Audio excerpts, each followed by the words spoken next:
Hey guys, it's Istebrak. So today I wanted to talk about a piece that I had done early in the fall season, and it was inspired by The Shining. So there was this scene. I'm trying to find my reference so I could post it up as well.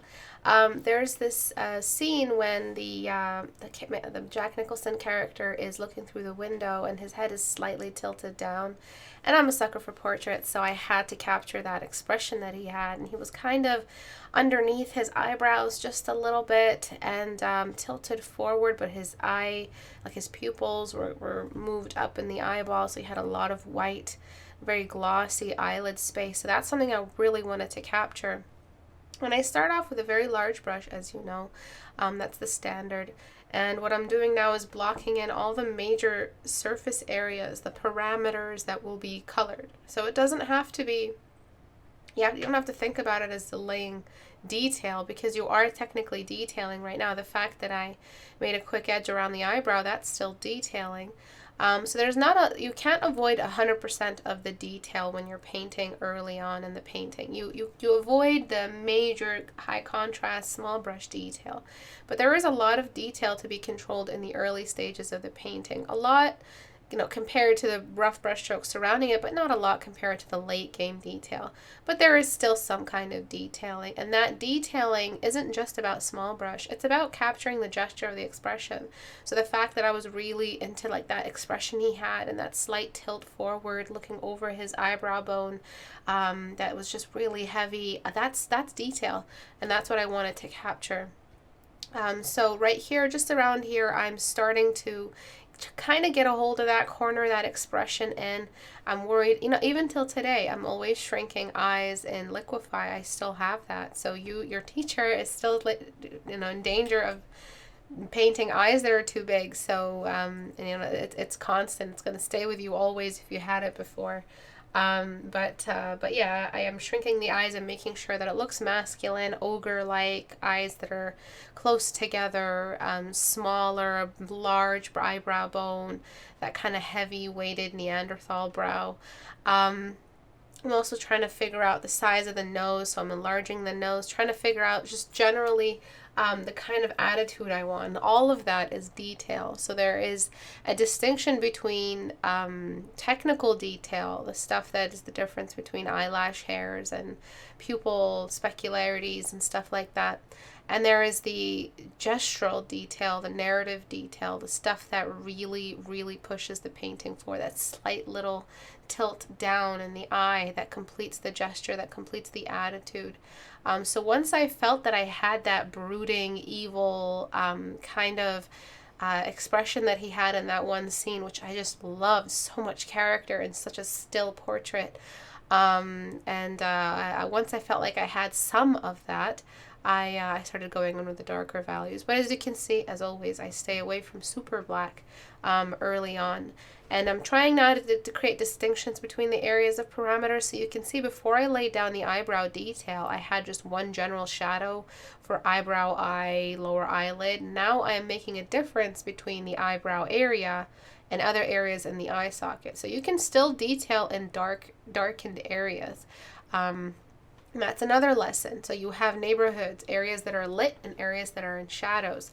The areas that are in shadows still can have some kind of detail, because sometimes you have one area in that shadow region, that neighborhood, that is just pigmented dark, and that's the example here set by the eyebrow and the pupil. So we have to remember that even though an area is generally a darkened area, let's say you're looking at the dark side of a castle that you're painting, or the dark side of a flowing dress, you can still have some detail in there. It's not contrast detail, of course. It's not edgework detail. It's not small brush detail. All that needs some light. But pigmentation detail is definitely there. The difference between black and white is still very viable reason to drop down the value even darker than it is in that neighborhood. Now, all that sounds really, really ridiculous and very abstract until you actually put it into motion. So to recap, the difference between the eyebrow and the pupil is technically what I'm talking about here. The fact that in a darkened area, which is the eye socket, the neighborhood of shadow, we have the other distinctions, deeper values that separate different things from each other in that shadow neighborhood. So that's something I really wanted to talk about. It's a little bit more advanced, a little bit more detailed.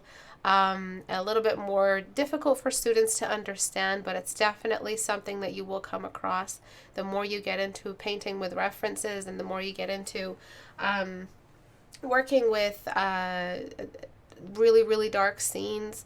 You won't know really how to highlight it, or highlight certain areas, or how to paint a focal point in there.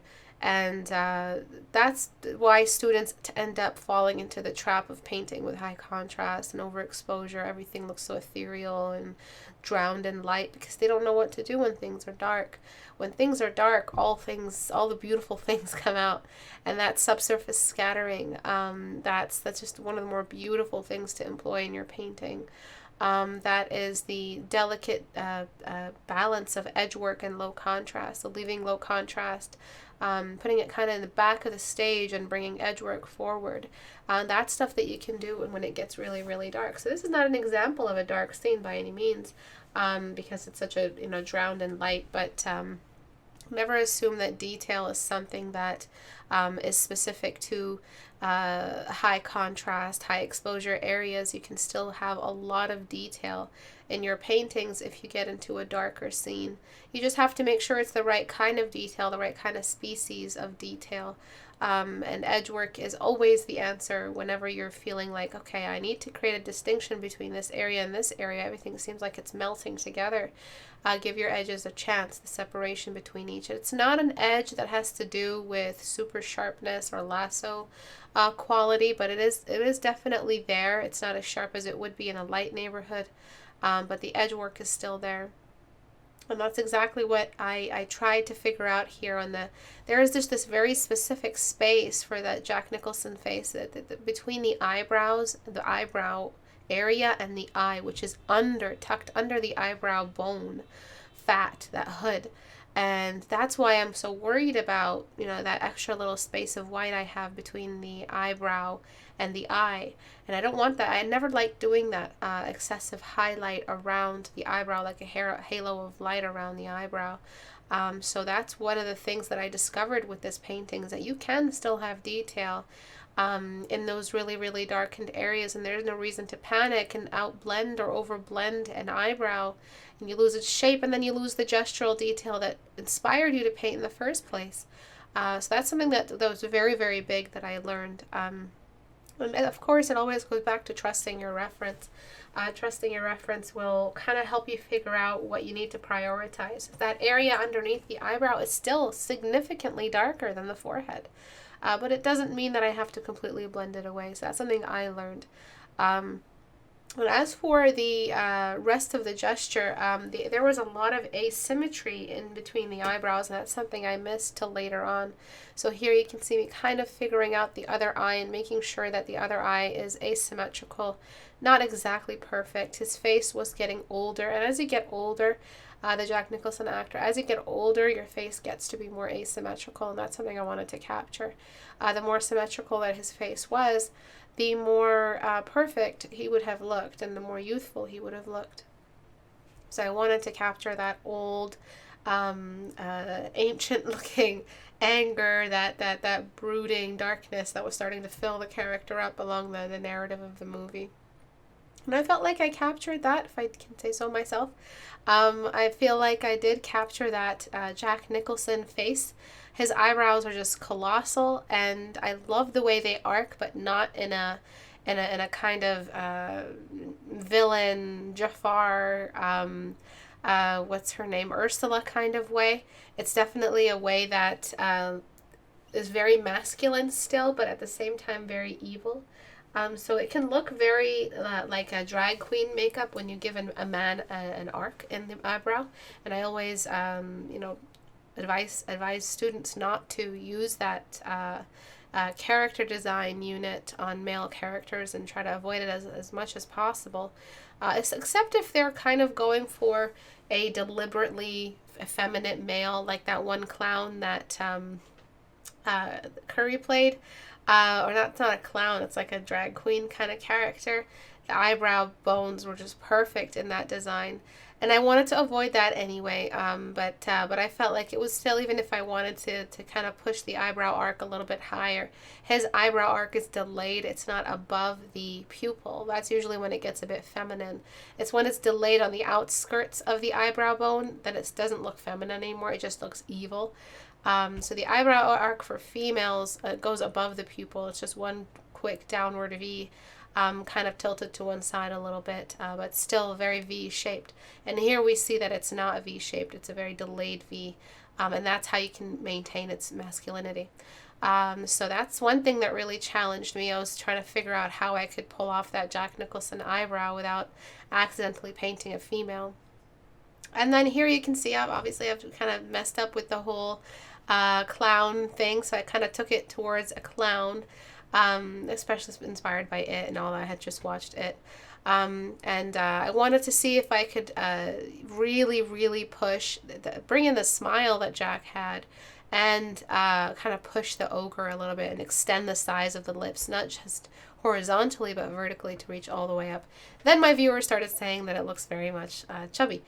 So I had to bring it down a little bit, and you'll see it gets a little funny later.